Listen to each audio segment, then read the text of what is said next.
Sergey Mikhailovich Brin was born on August 21, 1973, to a Jewish family in Moscow, Russia. He was born in Russia and fled with his family to the United States in 1979 to escape Jewish persecution. Brin began studying computer science and mathematics and went on to develop software and do research. He enrolled at age 15 in 1990 at the University of Maryland and got 2 degrees. He authored papers about information extraction and developed software that converted experimental work into HTML format.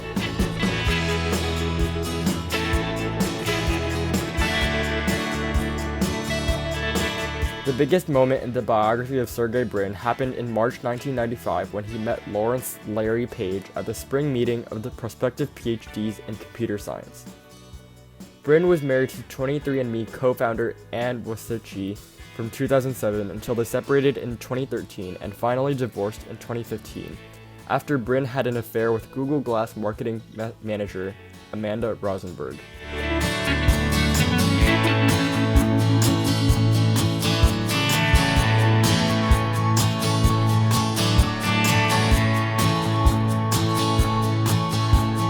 Brin was an American computer scientist and entrepreneur who created, along with Larry Page, the online search engine Google. After raising $1 million from family, friends, and other investors, the pair launched the company in 1998. He has degrees in computer science and mathematics from the University of Maryland. He enrolled for his graduate studies in computer science at Stanford University on the basis of a graduate fellowship from the National Science Foundation. Brin became the company's president of technology, and by mid-1999, when Google received $25 million of venture capital funding, the search engine was processing 500,000 queries per day. In November of 2016, Brin was ranked number 13 on Forbes' billionaires list, and number 10 among US billionaires who made the list.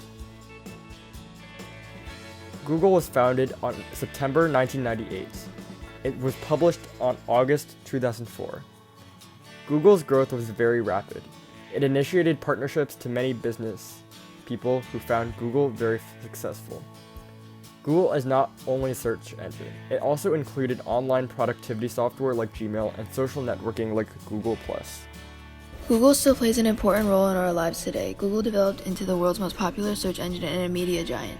In 2006, Google purchased the most popular website for user-submitted streaming videos, YouTube, for $1.65 billion in stock. On August 10, 2015, Brin and Page announced that Google and its divisions were being restructured under the umbrella of a new parent company called Alphabet, with Brin and Page serving as the new president and CEO. The PageRank algorithm is how Google decides the order of the websites that come up when you make a Google search. How Sergey Brin designed the PageRank algorithm. He met Larry Page, who's also co-founder of Google and now the chief executive officer of Google.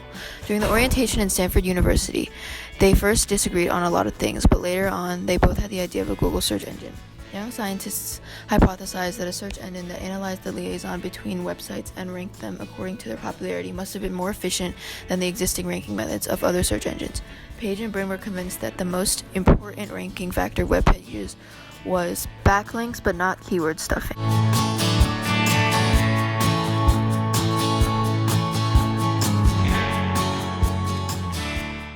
So the idea for how to rank web pages is the same idea as how we measured popularity of people. But instead of thinking about friendships as the way to measure popularity, what we're measuring is links on the web. When one page has a link to another page, well, that indicates it's more likely that this other page is popular. Just like when someone is a friend, it indicates that the person they're friends with is more likely to be popular. So the goal in ranking web pages is to get a measure of how popular a page is based on the other pages that link to it. But we have the same issue with popularity, that not all links are the same, that a link from a page that's really important counts for a lot more than a link from a page that is not important. So if the New York Times has a link to your page, that counts for a lot more than if your mom sets up a web page and puts a link to your page in it, unless your mom is Lady Gaga, in which case her link probably counts for more. So another way of thinking about this is what we're trying to model is a random web surfer. So our random web surfer has some set of pages that they know about, and those pages have links to other pages. Some pages might have a lot of links. Some pages might just have one link. Some pages might have no links. So one way to think about this is that we're trying to model a random web surfer. The web surfer starts knowing about some pages, and she picks one page at random. Let's say she picks this page. And then when she's on that page, she picks a random link and follows that link. Oops, this was a bad starting page. It actually has no outlinks. So then she picks another random page. Let's say she picks this one. She follows the link from that page, and now she got to the page with no links again. Let's say she picked a better starting point. Let's say she randomly picked this one. Now she's got 2 links to follow. She randomly picks one of those. She follows it. She gets to a new page. She randomly picks a link from that page. In this case, it only had 1. And in this case, it seems we have a bit of a problem because all of the starting pages eventually lead into this one, which has no outgoing links. So we'll think about how to solve that problem later. But we can think of what our random web surfer is doing is picking random pages, following links. And what we want to measure is the popularity of a page. And that's the probability that she reaches that given page starting from these random pages. So if you did this over and over again and you counted the number of times you reached each page, that would give you a measure of that page's popularity. Here's what Google was like in its early days. It was certainly not as widespread as it is now. Sergey Brin launched a search engine backrub with the PageRank algorithm. It checked number and relevance of backlinks to estimate its website's content credibility and usefulness. It was available to Stanford students only. You might be wondering where the name Google comes from. Larry and Sergey brainstormed a catchier name of backrub. They turned to their friend Sean Anderson for help. Anderson suggested the name Googleplex, a huge number, the digit 1 followed by 10 to 100 degrees. Anderson accidentally spelled it wrong once and ended up with Google.com.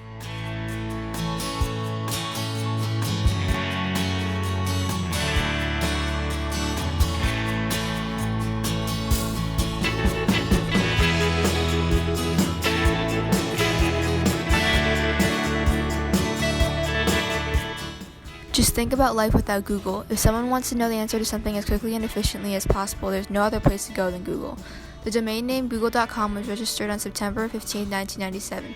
To become a profitable company, Sergey and Larry decided to display sponsored advertisements but not on the homepage. Instead, they agreed to show highlighted links separated from organic search results. The ads would be based on what they were searching for. Google's mission statement is to organize the world's information and make it universally accessible and useful. Google was founded on September 1998. It was published on August 2004. Google's growth was very rapid. It initiated partnerships to many business people who found Google very successful. Google is not only a search engine, it also included online productivity software like Gmail and social networking like Google+. Brin said in an interview, "We want Google to be the third half of your brain." It definitely looks like that here. Google also created the Android operating system that is used in many different kinds of phones like Motorola Droid and Samsung Galaxy. It also uses Google Images, Google Maps, Google Earth, Google Translate, iGoogle, and other gadgets.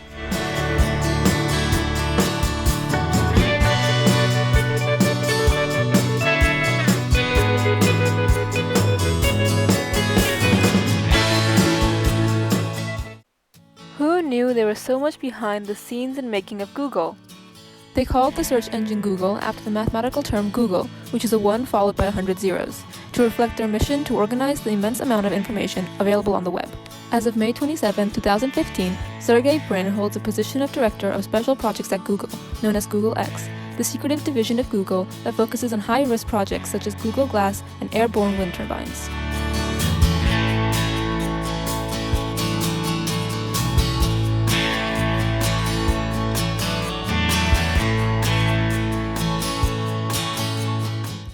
For someone who wasn't even born in America, Brin certainly became one of the richest people living here.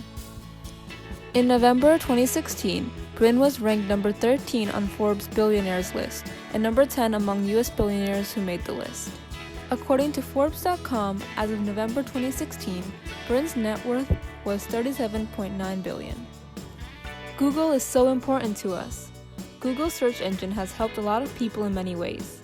Not only on researching for work or school, but also in earning a profit. Google is sometimes considered as a money-making engine of people to pay for their living. Google's search engine is used all over the world. They process billions of search requests and they cover almost equal numbers of websites. Google is an invention that is very useful for everyone.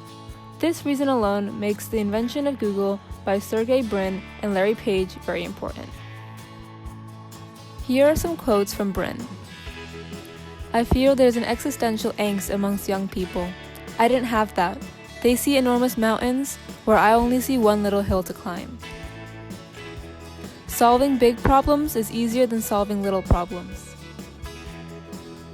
Obviously, everyone wants to be successful, but I want to be looked back on as being very innovative, very trusted, and ethical, and ultimately making a big difference in the world."